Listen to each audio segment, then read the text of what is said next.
సుమారుగా 1400 ఏళ్ల చరిత్ర కలిగినటువంటి అప్పికొండ శ్రీ సోమేశ్వర స్వామి వారిని దర్శించుకోవటం చాలా ప్రశాంతంగా ఎంతో ఆనందంగా అనిపిస్తోంది.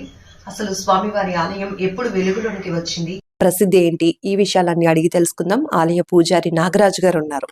నమస్తే పూజారి గారు. నమస్కారం. మన ఈ దేవాలయం యొక్క విశిష్టత ఏంటంటే, దేవాలయం సుమారు 1400 సంవత్సరాల క్రితం చరిత్ర కలిగిన ఆలయంగా శిలాశాసనాల ద్వారా తెలుస్తూ ఉంది. చోళరాజుల కాలంలో కావచ్చు, లేదా పల్లవుల కాలంలో కావచ్చు,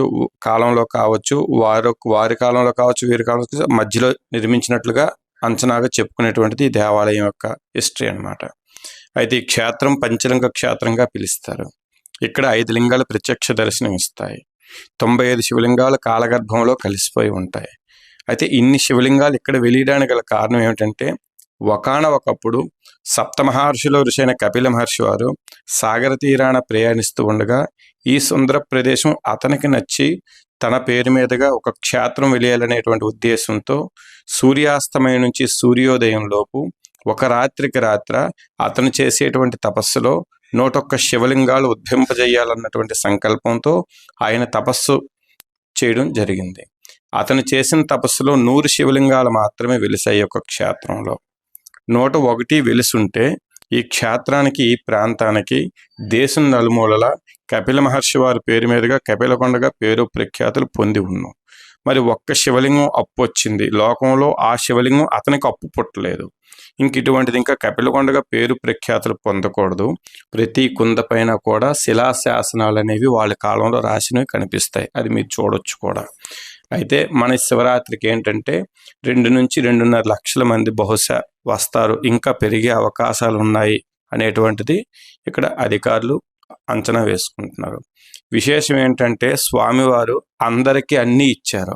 కోరుకునే వారి కొంగు బంగారమై, ఉత్తరాంధ్ర ఆరాధ్య దైవమై స్వామివారు ఇలా వెలిసి ఉన్నారు.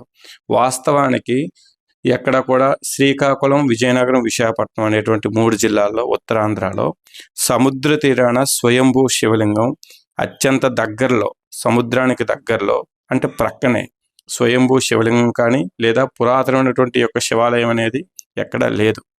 ఎంతో దూరంలో ఉంటే ఉండొచ్చు, కానీ సముద్రం ఆనుకొని మన ఈ ఒక్క సోమేశ్వర స్వామివారి దేవాలయం మాత్రమే ఉంది. మన స్వామివారి సన్నిధికి నేరుగా అంతరాలయంలోకి ప్రవేశించేటువంటి ఒక అద్భుత అవకాశం ఉంది. వారి యొక్క స్వయహస్తాలతో వారికి స్తోమతకి తూగింది ఏదైనా కావచ్చు, అది ఒక నీళ్లు కావచ్చు, లేదా పాలు కావచ్చు, లేదా పంచామృతాలు కావచ్చు, ఏదైనా స్వయహస్తాలతో స్వామివారికి వేసుకునేటువంటి అద్భుతమైనటువంటి అవకాశం మన ఈ స్వామివారు మనకు మాత్రమే ఇచ్చారు. తర్వాత ఏంటంటే, సాధారణంగా అంతరాలయంలోనికి భక్తులకు ప్రవేశం అనేది ఉండదు, ఇక్కడ మాత్రం ఇది పూర్వం కాలం నుంచి కూడా స్వామివారికి నేరుగా వెళ్ళి చేసుకునేటువంటి అవకాశాన్ని పూర్వీకులు కల్పించిన విషయం ఇది. అలాగే ఆ ఉద్దేశాన్ని స్వామివారు వాళ్ళకి కల్పించారేమో, అయి ఉండొచ్చు. ఎక్కడ ఇప్పుడు 100లో కనీసం 90 అక్కడ కూడా అంతరాలయం ప్రవేశం నిషేధం. కానీ మన దేవాలయంలో నేరుగా వెళ్ళి మనకి ఏదన్నా పెట్టుకునేటువంటి అవకాశం మన ఈ అప్పికొండ శివాలయంలో, సోమేశ్వర స్వామి దేవాలయంలో మాత్రమే ఉంది. అయితే ఆయన చేసిన తపస్సులో మొదట వెలిసిన శివలింగం ఇది. దీని తర్వాత వెలిసిన శివలింగాలు అవి. మొదట పూజా కార్యక్రమాలు ఏవైనా కావచ్చు. ఇక్కడ ముందుగా ఏంటంటే, ఈ స్వామివారికి ఏంటంటే సోమేశ్వరుడుగా ఆ కపిల మహర్షి నామకరణం చేసి తను ఉన్నంత కాలం ఉండి తన త్రోవను తను వెళ్ళిపోయారు. కాలక్రమేణా 95 కాలగర్భంలో కలిసిపోయేటువంటి ఈ లింగాలకి ఏంటంటే, ఈ కనిపించే లింగాలకి ఆ యొక్క రాజుల కాలంలో కట్టినటువంటిది ఈ దేవాలయం.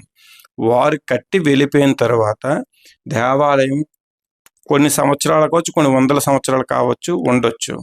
తర్వాత ఏంటంటే, ఈ క్షేత్రం, ఈ దేవాలయం ప్రాంగణం మొత్తం కూడా ఇసుక దిబ్బలతో నిండిపోయి ఉండేది.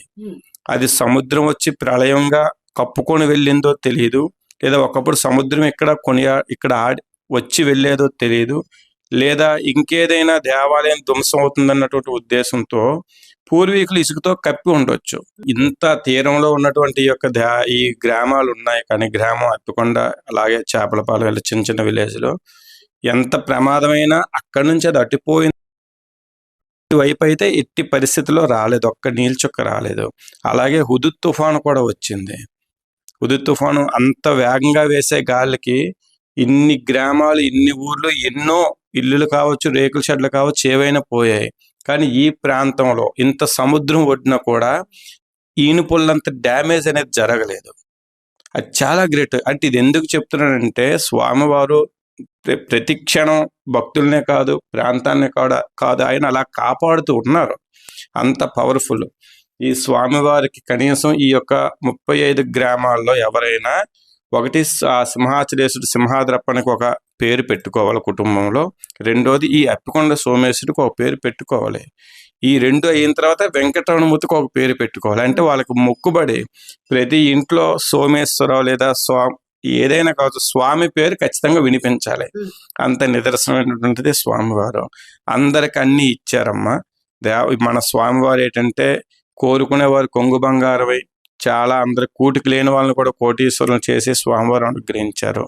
అయితే ఈ శివరాత్రిలో కూడా చాలా మంది చాలా ప్రాంతాల నుంచి వస్తారు. ఆర్టీసీ వాళ్ళు అన్ని వైపుల నుంచి బస్సులు వేస్తారు. పోలీసు వారు, ట్రాఫిక్ కానీ, పోలీసులు కానీ, అంటే ఒక డిపార్ట్మెంట్ చెప్పి ఇంకోటి చెప్పలేదని కాదు, అన్ని డిపార్ట్మెంట్లు, జీవీఎంసీ కానీ, ముఖ్యంగా ఈ దేవాదాయ ధర్మాదాయ శాఖ కానీ, అన్ని డిపార్ట్మెంట్ల నుంచి అందరి సహకారంతో స్వామివారి పండుగ అనేది అంగరంగ వైభవంగా జరుగుతుంది. దయచేసి ఇంకొక డిపార్ట్మెంట్ ఏది చెప్పలేదని నన్ను తప్పుగా అనుకోవద్దు. అంటే అందరి సహకారం.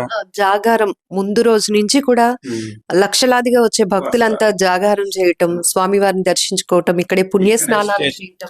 ఆ శివరాత్రి రోజు ఉదయానికే వచ్చేసి ఈ ప్రాంతంలో ఆ రోజు రాత్రి కూడా జాగరణ కార్యక్రమం ఈ ప్రాంతంలోనే చేసి అలా ఉండిపోతారు.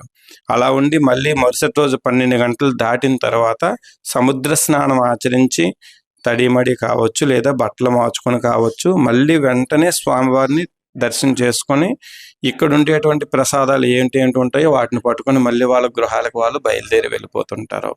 మ్యాక్సిమం ఈ యొక్క ప్రాంతంలో ఇసుక పోస్తే ఇసుక కాదు, ఇసుక పోస్తే ఇసుక రాలదు, అలా ఉంటుంది జనసందోహం. సో మీకు ఎప్పుడైనా ప్రత్యేకమైన అనుభూతి కానీ ఏదైనా మీ ఎక్స్పీరియన్స్ ఉందా పూజారి గారు? చాలా సందర్భాల్లో అంటే మీరు రెగ్యులర్ గా స్వామివారికి చాలా అటాచ్మెంట్ గా, అంటే మీ స్వహస్తాలతో భక్తులు, ఇప్పుడు నేను వచ్చి స్వామివారికి అభిషేకం చేస్తే నాకు ఒక కొత్త అనుభూతిగా అనిపించింది. ఎందుకంటే ఎప్పుడు అంతరాలయంలో ఒక ప్రవేశం ఉండదు కాబట్టి. అలాంటిది మీరు కొంత ఎమోషన్ అవుతూ ఉంటారా ఎక్కువగా? స్వామివారిని ఏంటంటే ఆయన చేసే ప్రతి నిమిషం, ప్రతి క్షణం కూడా ఆయన చేసే పాదసేవలో చాలా సంతోషాన్ని, ఆనందాన్ని వెతుక్కుంటాను. ఎందుకంటే కొన్ని వందల వేల మందికి ఇవ్వని అవకాశం భగవంతుడు నాకు ఇచ్చారు. ఆ అవకాశాన్ని సదా స్వామి కోసం నిరంతరం నేను చేయడానికి నేను ఇష్టపడతాను. ప్రతి క్షణం తపన పడతాను నేను. అది నాకు చాలా ఆ భగవంతుడు ఇచ్చిన అనుకుంటాను. అదే ఏం చెప్పాలో తెలియట్లేదు.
అప్పికొండ శ్రీ సోమేశ్వర ఆలయానికి సంబంధించి మహాశివరాత్రి పర్వదినం సందర్భంగా 2 రోజుల పాటు ఇక్కడ అత్యంత వైభవోపేతంగా ఉత్సవాలు జరగబోతున్నాయి. సో ఎలాంటి ఏర్పాట్లు జరుగుతాయి, అలాగే ఎంతమంది భక్తులు స్వామివారి దర్శనానికి వస్తూ ఉంటారు, ఇక్కడ ముందు రోజు నుంచి కూడా ఒక జన జాతర అన్నది మనకు కనిపిస్తూ ఉంటది. ఉత్సవ కమిటీ సంబంధించి ఇక్కడ మెంబర్స్ అందరూ ఉన్నారు, వాళ్ళతో కూడా ఒకసారి మాట్లాడతాం. ఎలాంటి ఏర్పాట్లు జరగబోతున్నాయండి శివరాత్రి సందర్భంగా? శివరాత్రి సందర్భంగా ఇక్కడ ప్రతి సంవత్సరం 1 లక్ష నుంచి 2 లక్షల వరకు ఇక్కడ భక్తులు వస్తుంటారండి. ప్రతి సంవత్సరం కూడా మార్నింగ్ నుంచి 26 ఏది ఉంది 26 నుంచి ఈవినింగ్ వరకు దర్శనం అవుతాయి. ఈ నైట్ కల్చరల్ ప్రోగ్రామ్ ఏదైతే ఇక్కడికి వచ్చిన భక్తులు ఆ జాగరణ కొరకు వేచి ఉండడానికి ఇక్కడ కల్చరల్ ప్రోగ్రామ్స్ కానీ తప్పిడి గుళ్ళు ఇవన్నీ జరుగుతాయండి. మరుసటి రోజు ఎవరైతే ఇక్కడ జాగరణ చేసిన భక్తులందరూ కూడా సముద్ర స్నానం చేసి మళ్ళీ ఇక్కడ దర్శనం చేసుకుంటారండి. అంటే మహాశివరాత్రి సందర్భంగా ఇక్కడ జరిగే ఉత్సవాలకి ఉమ్మడి విశాఖ జిల్లాల నుంచే కాకుండా తెలుగు రాష్ట్రాల నుంచి కూడా ఈ ఆలయం ఎంత ప్రసిద్ధి చెందిందో కేవలం ఈ శివరాత్రి ఉత్సవాల సందర్భం మాత్రమే తెలుస్తోంది. మిగతా అప్పుడు అంతగా భక్తుల ఆదరణ లేకపోవడానికి ఏంటి కారణం ఏంటి అనుకుంటున్నారు? ఇది 11వ శతాబ్దానికి చెందిన గుడి మేడం. ఇది ఈ దేవాలయం ఈ గ్రామంలో జన్మించడం అనేది పునరుద్ధం అవడం అనేది మాకు చాలా సంతోషకరం. కానీ బాధాకరమైన విషయం ఏంటంటే ఓ మహాశివరాత్రి సందర్భం తప్ప ఈ రవాణా సౌకర్యం లేక భక్తులు నార్మల్ టైంలో కూడా చాలా ఇబ్బంది పడుతున్నారు. ఈ గుడిని ఉత్తరాంధ్ర ఆరాధ దైవంగా సోమేశ్వర స్వామిని కీర్తించాలని మేము మనస్ఫూర్తిగా కోరుకుంటున్నాం. అలాగే ప్రాచీనమైన దేవాలయాలు మన ఉత్తరాంధ్రలో చాలా ఉన్నప్పటికీ కూడా ఇందులో ప్రత్యేకంగా మన ఈ ఉమా సోమేశ్వర స్వామి దేవాలయం ఇక్కడ ఉండడం, అలాగే ఇది పబ్లిసిటీ అవ్వకపోవడం వల్ల ఈ గుడి వెనకబడిపోయి ఉన్నది. చివరాన ఈ సాగర్ తీరాన్ని ఒక బీచ్ని సుందరమైన వాతావరణంలో ఇలాంటి దేవాలయం మన ఉత్తరాంధ్రలో ఎక్కడా లేదు. అలాంటి దేవాలయం ఇక్కడ ఉన్నందుకు ఇంత వెనకబడి ఉన్నదని చెప్పేసి మేము బాధపడుతున్నాం. దీన్ని ఎలాగైనా ఈ మీడియా ద్వారా తెలియజేసి ప్రపంచానికి ఈ ఒక కాశీతో సమానమైన దేవాలయం ఇది, దాన్ని ఆ విధంగా మీరు ముందుకు తీసుకెళ్లి ఈ రానున్న రోజుల్లో ఈ గుడి ఇంకా డెవలప్మెంట్ అవుతుందని మేము కోరుకుంటున్నాం. అంటే ఇంత హిస్టారికల్ టెంపుల్స్, చరిత్ర కలిగినటువంటి ఆలయాలు ఉన్నాయి మన దేశానికి. ఒక సంపద మనం ఒక కల్చర్ కానీ లేకపోతే ఈ ఊరు ఇప్పుడు ఏర్పడిందని చెప్పడానికి ఇలాంటి ఆలయాలు కూడా ఒక సాక్ష్యం, సజీవ సాక్ష్యాలుగా నిలుస్తున్నాయి. అలాంటివి అంత ఆదరణ లేకపోవడానికి అసలు ఎక్కడ మెయింటెనెన్స్ కూడా కనిపించట్లేదు. చెప్పుకోవడానికి మాత్రం 500 ఏళ్ల క్రితం నాటి పురాతనమైనటువంటి పుణ్యక్షేత్రం ఇది. సో ఎలా డెవలప్మెంట్ అవ్వాలి అంటే ప్రభుత్వాల నుంచి కానీ ఎలా ఉంటే బాగుంటుందని అనుకుంటున్నాను. ఈ దేవాలయం అయితే మనం ఎప్పటి నుంచో చరిత్ర ఎన్నో వేల సంవత్సరాల చరిత్రలో ఉంది. ఇది మన కాశీ తర్వాత 2 టెంపుల్గా గుర్తించింది. మనం ఈ జ్యోతిర్లింగంలో కూడా జ్యోతిర్లింగంగా ఉంది. దీన్ని అభివృద్ధి ఎందుకు చేయండి అంటే మారుమూల ప్రాంతంలోని దేవుడు ఉండడం వల్ల ఇక్కడికి వచ్చే ఇన్నమెంటోలు మాత్రం కూడా ఈ దేవాలయం కూడా పట్టించుకోవట్లేదు. వచ్చిన ఆదాయం అంతా ఇన్నమెంట్ పట్టుకెళ్ళిపోతుంది. ఎవరన్నా భక్తులు డాలర్లు ఎవరన్నా అడిగి డెవలప్మెంట్ చేద్దామంటే మాకు ఎటువంటి పర్మిషన్ ఇవ్వడం లేదు. కట్టినది రైట్స్ లేదు, రాయి పట్టుకున్నది కూడా ఛాన్స్ లేదన్నట్టు మమ్మల్ని ఈ అభివృద్ధి చేయనందుకు అసలు లోకల్ మన ఎమ్మెల్యేలు కానీ ఎంపీలు కానీ ఎవరైనా చెప్పినా కానీ ఇన్నమెంటల్ పర్మిషన్ ఇవ్వడం లేదు కావడం వల్ల ఈ దేవాలయం డెవలప్మెంట్ అవ్వడానికి అవకాశాలు లేకట్టు అయిపోతుంది. దీన్ని హై లెవెల్లో తీసుకెళ్లి దీన్ని ఏదన్నా మాకు ఒక పబ్లిక్గా మాకు ఆర్డర్ ఇచ్చినట్టు అయితే మేము ఎమ్మెల్యేలో ఎంపీల్లో ఏదో కోటాలో కానీ డోలర్లు కానీ చిన్న కంపెనీలు ఉన్నాయి, ఆ కంపెనీల్లో కూడా అడిగి ఏదో చేయొద్దామనే సరే కానీ ఎటువంటి పర్మిషన్ లేదంటున్నారు. ఇక్కడ ఉన్న స్టీల్ ప్లాంట్లో కూడా ఈ భూమి అంతా మాదని ఆలంటున్నారు. ఆలయం తాలూకా 12 ఎకరాలంతా ఈ ఆలయం ల్యాండ్ ఉండేది. ఈ ల్యాండ్లో పేమెంట్ మేము ఎప్పుడో పేమెంట్ ఇచ్చేస్తాము. ఈ పేమెంట్ ఇక్కడ ఆలయంలో 2.5 ఎకరాలు మాత్రమే ఉంది. ఈ ఆలయంలో మరి ఎక్కడన్నా ఇక్కడ తవ్వనది కానీ ఒక షెడ్ కట్టినది కానీ ఒక రూమ్ కట్టినది కానీ ఏం చేసినా సరే స్టీల్ ప్లాంట్ వాళ్ళు వచ్చి అబ్జెక్షన్ చేస్తున్నారు. ఈ దేవాలయం మరి ఇంత ల్యాండ్ ఎంతవరకు ఉందో దీన్ని కూడా ఒక సర్వేషన్ చేసి మాకు అప్పచెప్పాలా. అప్పచెప్తే ఇంకా మా ఎమ్మెల్యే గారు కానీ సీఎం రమేష్ దగ్గర కానీ వెళ్ళి మా బాబు గారు కాకబాబు గారు కానీ మా ఇన్ఛార్జ్ కానీ మేము ఊతంతా వెళ్ళి ఈ 5 సంవత్సరాల్లో మా ఆండవారిలో ఉంటుంది కాబట్టి ఇంకా ముందుకు తీసుకెళ్లేందుకు మేము ఎంతో ట్రై చేస్తాము. మాకు ఈ అవకాశం మాకు ఈ అవకాశం మాకు ఈ ల్యాండ్ ఎంతవరకు అనేది మాకు అప్పచెప్పినట్టయితే మేము ఇంకా పెద్దల దగ్గరికి వెళ్ళి డాలర్ల దగ్గరికి వెళ్ళి భక్తులకు ఇబ్బంది లేకుండా షెడ్లు కానీ స్థానాలకు కానీ ఉన్నందుకు ఏదన్నా కట్టుకునేందుకు కూడా మాకు చాయిస్ లేకుండా చేస్తున్నారు. మీరు చెప్పండి, ఇలాంటి పుణ్యక్షేత్రం ఉన్న చోట పుట్టినందుకు మాకు ఒక అదృష్టంగా మేము భావిస్తున్నామని మీరు చెప్తున్నారు. చాలా పవర్ఫుల్ గాడ్ అని కూడా విన్నాం. ఏది అనుకున్నా కోరిన కోరికలు తీరుతాయని చెప్పి ఒకవైపు సాగర తీరం, మరొక వైపు ఆధ్యాత్మిక పుణ్యక్షేత్రంగా విరాజిల్లుతోంది. ఇవంతా కూడా మాటల్లోనే కనపడుతోంది. ఎక్కడ కూడా అంటే ఇది ఒక హిస్టారికల్ టెంపుల్, దీన్ని మనం ఇంతలా ప్రొటెక్ట్ చేసుకోవాలన్న ఆనవాళ్ళు మాత్రం ఎక్కడ కనపడటం లేదు. ఏం చెప్తారు టెంపుల్ కోసం మీకు తెలిసినటువంటి స్వామివారి గురించి మీకు తెలిసినటువంటి ఆ మహిమ ఏంటంటే ఇది 11వ శతాబ్దాన్ని ఇందాక చెప్పేటట్టు 11వ శతాబ్దానికి చెందిన గుడి అని చెప్పాను కదా. కపిల మహర్షి తపస్సు చేసి ఒక 100 శివలింగాలు ప్రశ్నించారు. ఆ ఒక ఆయన పూజలో కూర్చున్న దానికి ఆయన ఏదైతే సంకల్పంతో ప్రశ్నించాలనుకున్నారో ఒక మార్నింగ్ అయిపోయింది. నైట్ 6 గంటల నుంచి మార్నింగ్ వరకు చేస్తే తెల్లవారు అయిపోవడం వల్ల ఒక లింగం 100 లింగాలు మాత్రం వచ్చాయి.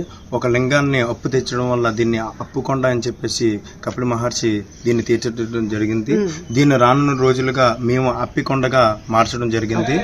ఈ యొక్క దేవాలయము మాకు ఇంత సౌకర్యాలు, అసలు సౌకర్యాలు ఈ కమిటీ ఏదైతే దేవస్థానం సంబంధించిన ఇండోమెంట్స్ ఉన్నారో వాళ్ళు మాకు సహకరించకపోవడం వల్ల మేము డెవలప్మెంట్ చేయలేకపోతున్నాం మేడం. ఇక్కడ మా ఊరు గ్రామస్తులు కూడా ఎవరైనా ఇక్కడ అనుకున్న కోరికను మాత్రం ఖచ్చితంగా స్వామివారు తీర్చడం జరుగుతుంది. కూటికి లేని వాళ్ళు కూడా కోటాధికారులు లక్షాధికారులు చేసిన ఈ స్వామి ఇలాగ ఉండడం అనేది మాకు చాలా బాధాకరంగా మేము చాలా బాధపడుతున్నాం. చాలా గ్రామస్తులు కానీ ఈ డెవలప్మెంట్ అయితే కనీసం లేడీస్కి ఒక షెడ్ కట్టుకొని వాళ్ళ బట్టలు మార్చుకోవడానికి ఏమన్నా కట్టుకుందాం అనుకుంటే స్నానానికి ఇక్కడ మీకు స్థలం లేదని చెప్పేసి స్టీల్ ప్లాంట్ నుంచి బాగా ప్రెజర్ చేయడం జరుగుతుంది. దీన్ని దృష్టిలో పెట్టుకొని మీడియా తరపు నుంచి మాకు దీన్ని ఎంత పబ్లిసిటీ చేసి ఈ ప్రాచీనమైన దేవాలయాన్ని ఆ సోమేశ్వర స్వామి ఉమా సోమేశ్వర స్వామి మీరు ఎంత ముందుకు తీసుకెళ్ళినా ఈ అన్ని ఛానళ్ళకు వచ్చేటట్టు మీరు తీసుకెళ్తారు. ఈ తీర ప్రాంతాన్ని కూడా స్వామి వారే రక్షిస్తున్నారు అనేది కూడా ఒక ప్రసిద్ధి. ఎన్నో విపత్తులు వస్తూ ఉంటాయి మత్స్యకార గ్రామాల్లో ఉన్నటువంటి ఆలయం. సో అలాంటి మహిమ ఎక్కువగా మత్స్యకారులు కూడా స్వామివారి బ్లెస్సింగ్స్ తీసుకొని వేటకు వెళ్తారని కూడా విన్నాం. 2004లో సునామీ రావడం జరిగింది. కనీసం సాగర్ తీరంలోని ఈ మహాశివుడు ఉండడం వల్ల కనీసం ఆ సముద్రం తీరం కనీసం ఆ ఒడ్డు దాటి రాలేకపోయింది మేడం. దానికి కారణం మా మత్స్యకారులు సముద్రానికి మా గ్రామం ఎంతైతే దగ్గరగా ఉందో ఈ మహాశివుడు ఆ రోజు మమ్మల్ని కాపాడాడు మత్స్యకారుల తరపు నుంచి. కనీసం మీరు సునామీ ఎలా వచ్చిందో మీకు తెలియదేముంది, కనీసం మాకు ఒక దాటి రాలేదు, ఆ ఒడ్డు దాటి రాలేదు. అది మహాశివుడు అంత మాకు కాపాడుతున్నాడు మహిమ. ఇలాగే మా గ్రామంలో కూడా ప్రతి ఒక్కరు కూడా ఆరోగ్యంగా కానీ అన్ని విజయాల్లో ఉన్నారంటే మేము అందరూ బాగున్నామంటే ఆ శివుడు అది